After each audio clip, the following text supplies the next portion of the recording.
시작하도록 하겠습니다. 먼저 찬성 쪽에 조재호 학생의 인론 듣도록 하겠습니다.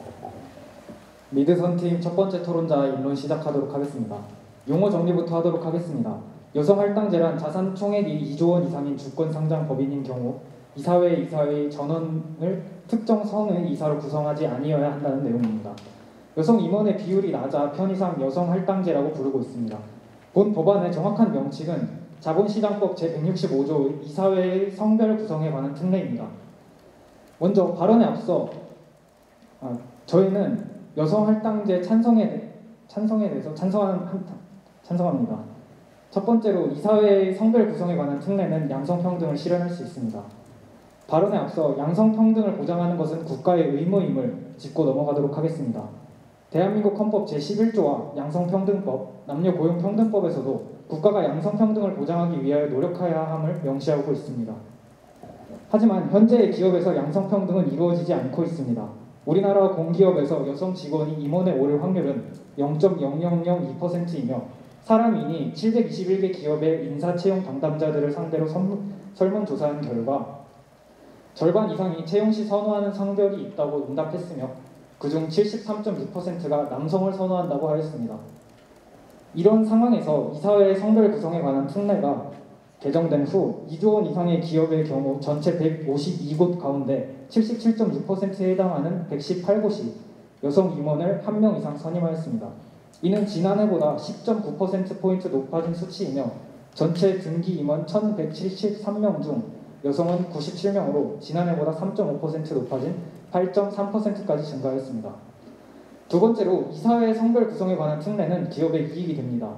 먼저 기업 내적으로는 직장 내 성별에 따른 불평등을 감소시키면 생산성 및 경제 성장이 증가한다는 세계경제포럼의 연구가 있으며 이사회의 성별이 다양한 경우에 효율적인 감독 기능이 이루어집니다. 여성 임원이 많을수록 회계의 투명성이 잘 지켜진다는 연구 결과 또한 있으며 2018년 보스턴 컨설팅 그룹의 연구에 따르면 인종, 성별 등의 다양성이 높은 기업이 낮은 기업보다 혁신에 따른 수익 수치가 19% 더 높았다고 합니다. 이사회의 성별 구성비가 증가함에 따라 균형 있는 시각으로 소비자들의 니즈를 더욱 잘 파악하게 되어 기업의 이익을 극대화하게 됩니다. 기업 외적으로도 성별의 비는 지켜져야 합니다. ESG, 즉 성평등 기업에 대한 투자가 증가하고 있는 추세이며 여기에 만족해야 투자를 유치하기 쉬워집니다. 세계 최대 자산 운용사인 블랙록은 2018년 여성 이사가 2명 미만인 기업에는 투자하지 않겠다고 선언하였으며 전 세계 ESG 성장 지수 펀드 중 하나는 한 주 만에 1억 7,330만 달러의 자금이 유입되는 등 기업 내적으로도 외적으로도 성비는 지켜져야 합니다. 마지막으로 이사회의 성별 구성에 관한 특례는 국가 경쟁력을 높일 수 있습니다. 여성의 인구는 남성보다 더 많습니다. 하지만 현재 사회의 당연시되는 희생의 눈초리로 여성의 능력을 발휘하기 힘든 상황입니다. 위와 같이 적극적 우대 정책을 통해 가부장적 분위기, 여성에 대한 편견 속에서 역량을 발휘하지 못하던 여성들이 능력을 뽑아낼 수 있게 되는 겁니다. 이는 기업은 물론 국가 경쟁력 성장으로까지 이어질 수 있습니다. 골드만삭스에 의하면 한국의 노동시장에 남녀의 동등한 참여가 이루어진다면 국내 총생산이 14.4% 증가할 것이라고 밝혔습니다. 서울대 경제학부 교수팀은 생산 가능 인구가 큰 폭으로 줄더라도 여성의 고용시장 참여가 늘어나면 경제활동 인구가 크게 줄어들지는 않을 것이라고 밝힌 바 있습니다. 경제활동 참가율이 상대적으로 낮은 30대와 40대 초반 여성이 인적 자본의 질 면에서 청년 인력의 감소에 따른 영향률을 완화하는 데 효과적이라고 덧붙인 바 있습니다. 이상입니다. 네, 감사합니다. 반대쪽의 인론 송서진 학생입니다. 네, 반대측 인론 시작하겠습니다. 여성 임원 할당제. 요즘같이 젠더 갈등이 심각할 때 꺼내기조차 꺼려지는 단어죠. 찬성해도 욕먹고 반대해도 욕먹는 말은. 오늘 저희가 주장할 바는 성평등에 반대하는 게 결코 아닙니다. 비판할 대상은 오로지 여성 임원 할당제라는 제도의 내기입니다. 성평등, 우리가 도달해야 할 가치인데 여성 임원 할당제를 저렇게 분개하는 사람들은 대체 왜 그러는 걸까? 이 갈등의 중심에 계속해서 여성 할당제가 나타나는 이유가 뭘까? 얘기해보려고 합니다. 일단 여성 임원 할당제에는 크게 두 가지의 문제가 있습니다. 저희가 지적할 첫 번째 문제점은 용어입니다. 여성 할당제, 거부감이 들지 않습니까? 여성을 할당한다. 여기서 나오는 문제점이 바로 여성의 객체화입니다. 우리가 나아가야 할 성평등의 방향은 여성을 주체적인 하나의 인간으로서 존중하는 것이지 여성을 끌어올려서 배치해줘야만 하는 무조건적인 약자로 보는 것이 아닙니다. 여성 할당제라는 제도의 명칭과 정의는 할당 당하는 여성에게도 할당 당하지 못하는 남성에게도 폭력적입니다. 두 번째 문제점은 역차별입니다. 결과의 평등보다는 기회의 평등이 자본주의 가치에 더 부합하죠. 특수한 운동이 아니라면 여성이든 남성이든 입사시험을 똑같이 치를 수 있습니다. 기회가 똑같이 주어지는데 결과를 인위적으로 조정하면 실제로 능력이 더 뛰어난 남성이 이 제도 때문에 탈락하게 될 수 있습니다. 이는 명백히 남성에 대한 역차별이고 남성의 기회를 빼앗는 일입니다. 이렇게 큰 두 가지 문제를 수반하는 여성 할당제는 그 목적을 제대로 달성하지도 못합니다. 요즘 시행되는 여성 할당제는 앞선 문제점들을 커버할 만큼 효과를 내고 있는지 의문입니다. 토크니즘이라고 하죠. 이따 부관 발언에서 더 구체적으로 얘기할 텐데요. 법적인 구색만 맞춰두고 실제로 그 효과를 보지 못하고 있는 경우가 너무나도 많습니다. 오히려 여성 할당제 없이 출산휴가, 가부장제 완화 등의 근본적인 문제 해결에만 정부가 개입한다면 성평등에 대한 관심이 높아지는 현재의 흐름에 의거해봤을 때 훨씬 자연스럽게 성평등을 이뤄낼 수 있습니다. 최근 여성등 소수자를 채용했을 때 기업의 성과가 더 높아진다는 통계 자료 등이 계속 나오고 있습니다. 기업은 침팬지가 사람보다 더 회사에 이득을 주가며 침팬지를 고용할 수 있다는 말이 있을 정도로 이익 추구적인 집단인 만큼 여성이 회사 운영에 더 도움이 되고 그만큼의 능력이 있다면 여성 임원 비율은 자연스럽게 증가할 것입니다. 굳이 여기에 인위적인 정책을 끼워넣어 반발심을 유도하는 것은 불필요해 보인다는 것이 저희의 주장입니다. 감사합니다. 네, 감사합니다. 양쪽의 인론 들어갔고요. 다음은 찬성 쪽의 보강 발언 이현우 학생입니다. 저희 보강 발언이 아닌 반박입니다. 네. 찬성 측 이번 토론자 반박 시작하도록 하겠습니다. 찬성 측에서는 먼저 여성 임원 할당제 용어에 대해서 지적을 하셨는데요. 이는 틀린 말입니다. 여성 임원 할당제는 우리가 사회적 편의로서 부르고 있는 오히려 사회적 편견을 담고 있는 단어입니다. 실제 법안은 이 사회의 성별 구성에 관한 특례라고 지정되어 있습니다. 이 또한 특정 성을 언급하는 것이 아니라 한쪽의 성에 치우치지 않도록 하는 법안으로서 법안 자체에서는 여성, 남성에 대한 언급이 일절 없다는 것을 인지해야 합니다. 즉, 법안 자체는 공정하며 정당합니다. 두 번째로 역차별에 대해서 말씀해 주셨습니다. 기회평등이 더 중요하다고 말씀을 하셨는데요. 앞서 말씀드린 것처럼 이 사회의 성별 구성에 관한 특례라는 이 법안조차도 여성 임원 할당제로서 불리고 있는 현실에서 정말로 기회평등이 이루어지고 있다고 말할 수 있을까요? 인론에서 남성 고용에 대한 선호를 하는 비율이 73.6%라고 밝힌 바 있습니다. 즉, 우리는 이미 이 사회적으로는 남성을 선호하고 있는 것입니다. 기회평등이 지켜지지 않고 있는 현실 속에서 우리는 이 법안이 필요하다는 뜻이죠. 세 번째로 효과가 없다고 말씀해 주셨습니다. 하지만 이 또한 틀렸습니다. 앞서 인론에서 말씀드렸듯이 이미 이 법안이 시행 중에 있고 지금은 계도 기간이기 때문에 처벌을 하지 않고 있지만 그럼에도 불구하고 여성 임원의 비율이 늘었습니다. 또한 여성이 오히려 더욱더 기업에 이익을 줄 것이라면 기업은 자연스럽게 여성들을 고용할 것이라고 말씀하셨습니다. 이 또한 저희도 동의합니다. 그러나 현실이 그렇지 않다고 있는 것이죠. 앞서 말씀드린 것처럼 실제로 기회평등이 이루어지지 않고 있다는 점을 지적하고 싶고요. 또 이와 더불어 현재 ESG, 여성에 대한 성평등 기업에 대한 선호가 높아지고 있습니다. 블랙록이라는 세계적인 투자 기업은 2018년에 여성 임원이 한 명이라도 존재하지 않는 기업에 대해서 투자를 하지 않겠다고 밝힌 바 있습니다. 2018년입니다. 그런데 현재 작년 2021년에 여성 임원이 없던 비율은 60%, 즉 3분의 2 이상이 우리나라에서는 여성 임원조차가 없었습니다. 그러면 과연 기업이 실제로 여성을 자연스럽게 뽑아가고 있다, 능력을 평가하고 있다고 볼 수 있는 걸까요? 아닙니다. 남성 중심적인 시각, 여성에 대한 편견 때문에 여성의 능력 자체를 절하하고 있는 것입니다. 실질적으로 제대로 된 객관적인 평가를 하고 있지 않기 때문이라는 것이죠. 여성이 대리에서 차장으로 승진할 확률은 14%에 그친다고 합니다. 과연 이것이 정말 우리가 실제로 이 기업에서 이익을 위해 선택하고 있는 것이라고 할 수 있을까요? 아닙니다. 편향적인 시각에 갇혀 있기 때문에 이러한 결과가 나온 것이라고 판단되어집니다. 즉, 우리는 이러한 법안으로 통해서라도 여성들의 평등, 한쪽 성이 치우쳐지지 않도록 하는 실질적인 평등을 이뤄야 함을 강조하면서 발언 마치도록 하겠습니다. 네, 감사합니다. 이어서 반대쪽의 엄세아 학생의 토론 이어주시겠습니다. 네, 보강 발언 시작하도록 하겠습니다. 우선 찬성측 입론에서는 첫 번째 근거로 양성평등은 국가의 의무라는 말씀을 해주셨습니다. 저희도 양성평등에 반대하는 것이 아닙니다. 다만 여성 임원 할당제가 절대 그 방법이 아니라는 것입니다. 토크니즘이라는 개념에 대해서 말씀을 드리도록 하겠습니다. 토크니즘이란 실제로는 사회적 차별을 개선할 의지가 없으면서 소수 집단이요, 여기선 여성이 되겠죠. 이런 적은 수를 편입시키는 등 방식으로 정말 구색만 맞추는 소수자를 포용하는 행위 자체가 이 전체의 불평등한 문제를 해결한다고 보는 그런 관점에서 비롯된 관해를 말합니다. 현재 여성 임원 할당제로 인해서 여성 임원이 한 명 더 추가된다고 하는 건 단지 토크니즘일 뿐이라는 견해에서 벗어날 수 없으며, 이것이 진정한 양성평등을 이뤄내는 데 올바른 방향인지에 대해서는 더 생각해볼 필요가 있다고 생각합니다. 아까 저희가 말씀드렸다시피 출산 휴가나 가부장제 완화 등 근본적인 문제에서 출발하며 여성의 사회 진출 환경이 개선되고 또 진정한 양성평등을 이룰 수 있게 하는 것이 저희의 목적이라고 생각합니다. 저희는 그러한 이유로 현재 여성 임원 할당제라는 제도에 문제가 있음을 말씀드리는 것이라고 분명히 밝히고 싶습니다. 바로 마치겠습니다. 네, 감사합니다. 찬성 쪽의 반론 인도균 학생 이야기 듣도록 하겠습니다.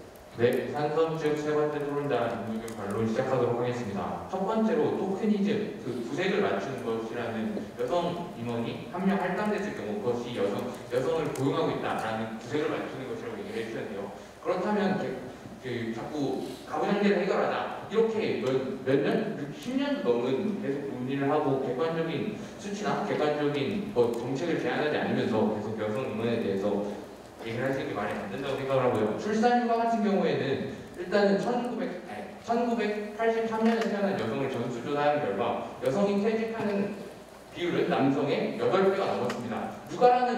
육아를 하고 직접 산후조리를 하는 것은 여성만이 할 수 있는 성별적인 특성이죠. 또한 그리고 임원으로 올라갈 확률은 여성은 남성에 비해서 현저하게 적은데요. 임원으로 올라갈 여성 직원들의 비율은 10%에 이르지 못합니다. 가장 극단적인 사례로는 KB은행의 사례를 들 수 있을 것 같은데요. KB은행의 현재 직원수의 55.7%는 여성 직원으로 이루어져 있습니다. 그러나 KB금융의 여성 임원 비율은 단 5.2%입니다. 여성이 평사원으로 시작해서 능력을 평가받아 임원으로 올라갈 수 있는 확률이 0.002%밖에 안 된다는 것이죠. 이렇게 남성에 대한 선호가 어느 정도 깔려 있고 육아에 대한 부담을 남성이 거의 지지 않는 상태에서 여성에게만 전가하는 우리나라 사회가 과연 어떤 방식으로 가부장제를 설파할 수 있을지에 대해서 의문이 들고요. 그리고 특수 직종을 제외하고는 기회평등을 보장해야 된다고 하셨는데, 특수 직종이라고 함은 여성만 할 수 있는 직종이라든가 아니면 남성만 할 수 있는 직종인지, 아니면은 남성이 현재 많고 남성이 지금 우위에 있기 때문에 특수 직종이라고 표현한 것인지에 대해서 용어 정리가 필요하다고 생각합니다. 그리고 기회평등은 기울어진 운동장이 아니라 평평한 운동장에서 실현해야 될 것이지, 기울어진 운동장인 상태에서 기회평등을 주장하는 것은 지금의 상황을 방관하고 우기나는 정부에서 절대 해서는 안 되는 행동이라고 생각합니다. 이상입니다. 네, 감사합니다. 반대쪽의 반론 이상효 학생 이야기 듣도록 하겠습니다. 네, 반론 시작하도록 하겠습니다. 1점 탄성스께서 말씀해주신 용어 정리에서 여성 할당제는 일정한 비율, 즉 법적에서는 일정한 비율로 남녀가 임원으로서 존재해야 한다라고 말씀해주셨는데, 저희 반대측은 이 일정한 비율에 대한 실효성을 여쭤보고자 합니다. 이에 대한 정확한 기준을 제시해 주시기 바랍니다. 또한 입론에서 해주신 근거가 있습니다. 채용하는 사람의 50% 중 73.6%의 인사팀의 인원들이 남성을 선호하는 경향성을 가지고 있다고 말씀하셨습니다. 맞습니다. 그런 경향성이 우리 사회에서 구축되고 있습니다. 구축되어 왔었습니다. 하지만 지금 우리 사회는 그런 인식을 타파하고 탈피하기 위해서 많은 운동들과 많은 시선들이 생겨나고 있습니다. 이는 찬성 측께서도 인정을 하시고 먼저 제시를 해주셨습니다. ESG, 사람들은 기업의 이미지에 집중합니다. 사람들은 기업이 추구하고자 하는 가치에 집중합니다. 그렇기 때문에 기업은 그 가치와 그 이미지를 포기할 수 없습니다. 왜냐? 이게 기업의 수익성에 직결되기 때문입니다. 지금부터 전 찬성 측이 내주신 인정하신 바와 논리로만 한 가지 스테이트먼트를 만들고자 합니다. 찬성 측은 경향성의 변화를 인정하였습니다. 사회의 경향성의 변화를 인정하고 있었습니다. 또한 기업은 본인의 수익성과 관련이 되어 있다면 그 수익성에 맞게 본인의 테이스트에 맞게 변화한다는 것도 인정하셨습니다.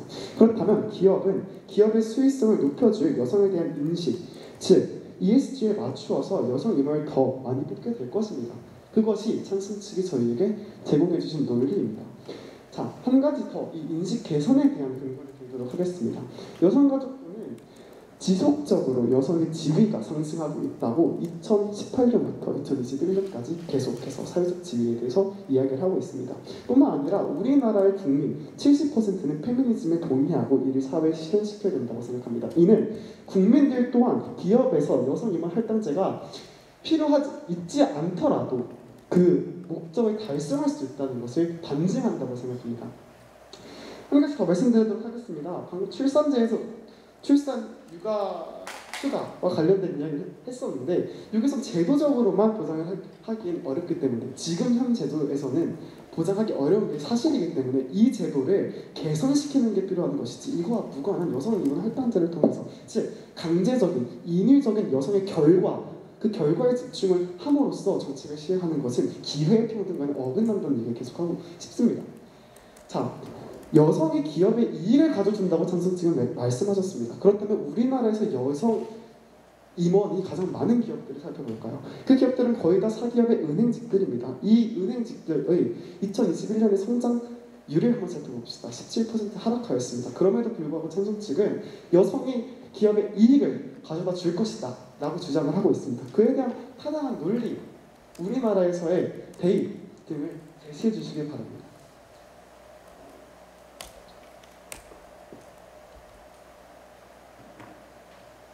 바로 마치겠습니다. 네, 감사합니다. 찬성 쪽의 마지막 토론 김한결 학생입니다. 네, 미드선 팀 4번 토론자 최종 발언 시작하겠습니다. 먼저 반대 측에서는 본 법안의 반대의 근거로 역차별을 들었는데 하지만 이를 혜택이라는 관점으로 바라봐서는 안 됩니다. 지위를 동등하는 기회 평등을 제한하는 것으로 인식해야 한다는 점을 강조하고 싶습니다. 또한 본 법안이 근본적인 해결책이 아니라고 하셨습니다. 하지만 세계 3대 기업 평가 기업 중 하나인 무디스의 경우 양성평등한 기업의 지배구조를 매우 높이 평가했습니다. 이를 보았을 때 본 법안을 시행했을 경우 그 가치는 충분하면 절대 근본적이지 않은 해결책이 아니라는 점을 강조하고 싶습니다. 양성평등은 실현되어야 합니다. 또 그렇기 때문에 이 법안은 본 법안, 이사회의 성별 구성에 관한 특례로 이를 해결할 수 있습니다. 이제껏 남성과 여성의 지위가 동등해졌던 점은 한 번도 없습니다. 그렇기에 이 법안을 반대하는 것은 단순히 차별을 방관하는 것으로밖에 보이지 않습니다. 그 어느 누가 남자로 태어나고 싶어서 남자로 태어났습니까? 여자로 태어나고 싶어서 여자로 태어났습니까? 그 어느 누가 차별을 당하고 싶어서 특정 성별로 태어났습니까? 그런 사람은 아무도 없습니다. 모든 사람은 성별에 구애받지 않고 동등한 권리를 누려야 합니다. 네, 두 번째로 본 법안은 기업의 이익과 국가 경쟁력 향상을 도모할 수 있습니다. 물론 말씀하셨던 것처럼 남성 임원이 기업 이익에 또 도움이 되는 직종도 있고 반대로 여성 임원이 기업 이익에도 도움이 되는 직종 또한 있습니다. 하지만 여성 임원 상대적으로 수가 적은 것은 여성에 대한 차별의 시선이 우리 사회에 내재되어 있기 때문이라는 것은 아무도 부정할 수 없을 겁니다. 그렇기 때문에 본 법안을 통해 여성의 사회 진출을 도모하고 여성의 인식 개선을 제고하며 기업의 이익과 국가 경쟁력을 키워야 합니다. 따라서 이 근거대로 본 법안에 찬성하는 바입니다. 이상입니다. 네, 감사합니다. 마지막 반대쪽의 토론 서현우 학생입니다. 최종 발언에 앞서서 재반박 먼저 하도록 하겠습니다. 저는 반대측의 서현우 토론자라고 합니다. 찬성 측께서는 계속해서 여성이 기업 내에서 임원으로 성장하는 비율이 적음과 그에 따라서 여성이 기업 내에서 매우 큰 차별을 당하고 있다는 점을 여러 가지 수치를 통해서 강조해 주셨습니다. 그래서 저는 그 이유에 집중하고 싶습니다.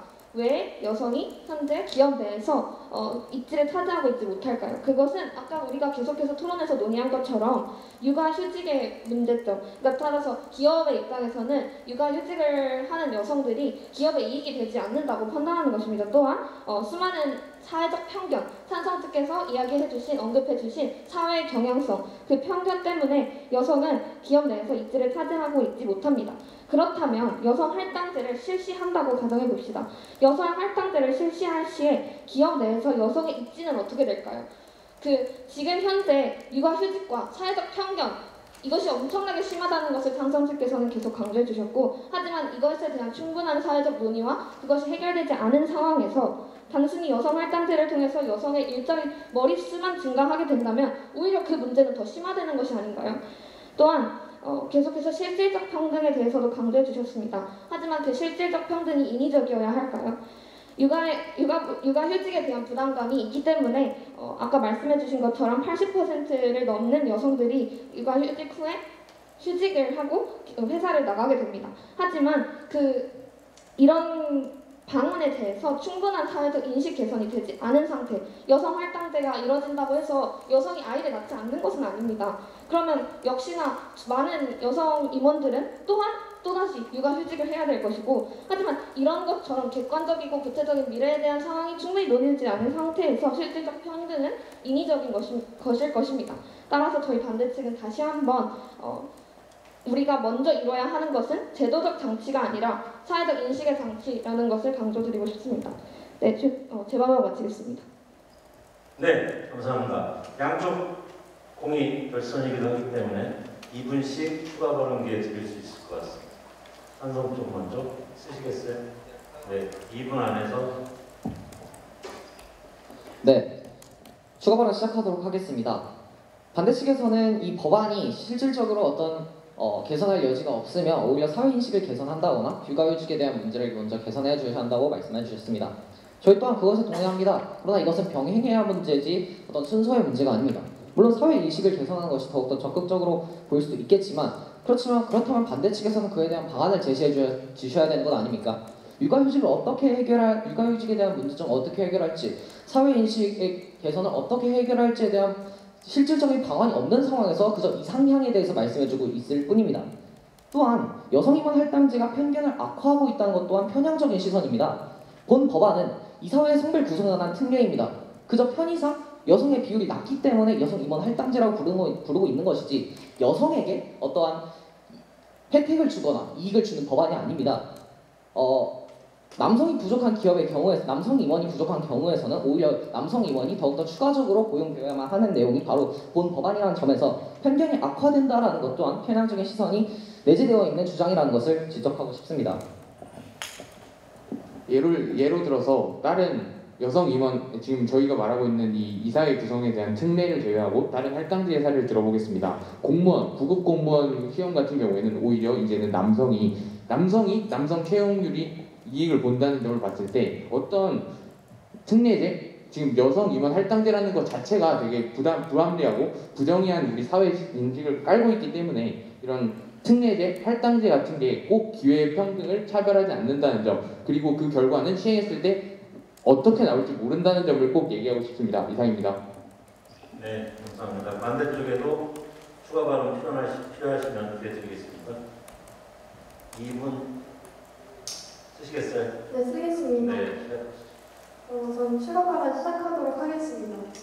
우선 찬성 측에서는 이 사회의 성별 구성에 관한 특례법은 여성에게 혜택을 주는 법이 아니다라고 말씀을 해주셨습니다. 하지만 찬성 측에서도 계속 거론해 주셨다시피 현재 기업 구조에서는 또 우리 사회적 구조에서는 육아와 산후조리 등으로 인해서 여성의 기회가 더 자주 박탈당하는 그러한 현상이 벌어지고 있는 것은 분명한 사실입니다.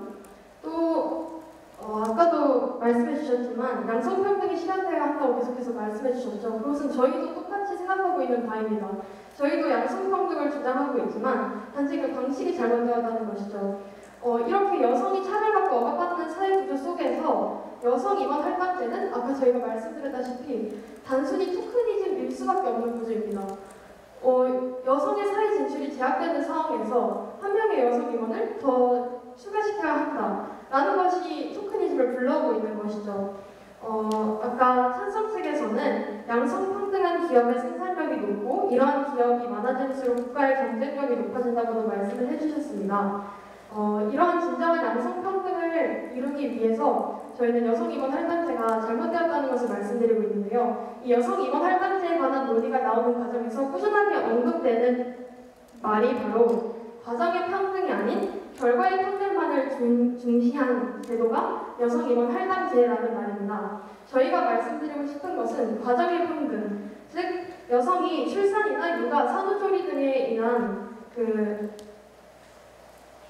억압을 받지 않고 사회적으로 함께 남성과 동등한 권리를 가질 수 있는 사회적 구조가 된다면 결과의 평등, 즉 임원의 이사회의 성별 구성 등은 자연스럽게 양성평등을 이룰 수 있을 것이라는 것입니다. 저희가 말씀드리는 것은 이 과정의 평등을 이루어야 한다는 것이지 과정의 평등을 이루어야 한다는 것이고 이러한 과정의 평등을 무시하는 여성임원 할당제는 결코 양성평등을 위한 타당한 제도가 아니라는 점을 말씀드리고 싶습니다. 네, 감사합니다. 찬성 쪽 시간 더 드릴까요? 그랬을 수 가능... 1분 드리겠습니다. 네, 알겠습니다. 시작하도록 하겠습니다. 맞습니다. 결과의 평등이 우선이 아닌 기회의 평등이 우선되어야 하고 과정에서의 실질적 평등이 있어야 합니다. 저희는 본 법안이 그것을 가능하게 실현할 수 있다고 말하고 싶습니다. 세계 3대 기업 평가기관 중 무디스사는 남녀 고용의 평등 임원에 있어서 여성 임원이 그 다양성이 실제적으로 도달했을 때 지배 구조에 어떤 선 영향을 줄 수 있다고 말하고 있습니다. 지배 구조라 한 밤에는 여성들의 성별에 따른 승진에 대한 문제가 해결되거나 어떤 여성과 남성에 따른 성별에 관한 차이가 그런 차별이 없어진다는 걸 의미한 겁니다. 무디스사는 여성 임원이 늘어날수록 다양성이 포함될수록 지배구조 이런 부분들에 있어서 영향을 줄 수 있음을 개선할 수 있음을 말하고 있습니다. 즉 이 사회의 성별 구성이나 특례는 단순히 결과의 평등만이 아닌 과정의 평등을 말씀하시고 있는 기회의 평등을 실현할 수 있는 법안입니다. 실제로 여성 임원이 있을 때에 투명성이 보장된다는 연구가 있었습니다. 성별에 따른 차별이 없다라는 것, 곧 투명성이 보장된다라는 뜻입니다. 실제로 사원들을 어떤 식으로 평가하는지에 대한 내용, 즉 투명성이 밝혀졌을 때 더욱더 우리나라가 양성평등을 이뤄나갈 수 있을 것이라고 생각합니다. 네, 여기까지 듣겠습니다. 반대쪽도 필요하시면 1분에서 1분 30초. 네, 시작하시죠. 저희는 이렇게 얘기하고 싶습니다. 말씀하신 지배구조의 탈피, 차별이 없어지만 하기 위해서는 여성이 여성의 능력으로 그 임원직을 탈취했을 때의 이야기라고 생각합니다. 즉 이런 강제성을 부여해서 머릿수를 채우기 위한 토크니즘에 기반한 정책이 아니어야 한다는 것을 말씀드리고 싶습니다. 또한 출산 휴가 복지 등의 이런 본질적인 잘못을 사회적 불평등을 해결할 수 있는 정책이 늘어난다면 이 여성 임원 할당제는 그 필요성이 없어지게 됩니다. 왜냐? 자연스럽게 이게 해결이 될 거기 때문입니다. 오히려 여성 할당제를 실시함으로써 이 인위적인 제도는 사회적인 불평등, 역차별 혹은 악영향을 계속 야기할 수 있음을 말씀드리고 싶습니다. 마지막으로 저는 찬성측께서 어째서 기업이 스스로 이걸 탈피하지 못할 거라고 가정하는지에 대해서 여쭙고 싶습니다. 찬성측은 분명히 기업은 본인의 이익 구조에 따라서 움직이는 즉 능력주의의 집단이라고 말했습니다. 만약에 그게 찬성측이 인정하는 바라면 기업의 이익을 높이기 위한 사회적 이미지 즉 사람들이 소비자가 원하고 있는 여성 임원 이것을 기업은 스스로 자발적으로 이루어 나갈 것입니다. 즉 인위적인 제도는 그 필요성이 없다는 것을 다시 한번 얘기하고 토론 마치도록 하겠습니다. 예, 마치겠습니다. 감사합니다. 여기서 질문을 했는데 그에 대한 대답은 토론의 원활한 진행을 위해서 내려가셔서 듣도록 하셨습니다. 예, 이것으로서 결선 토론 마치고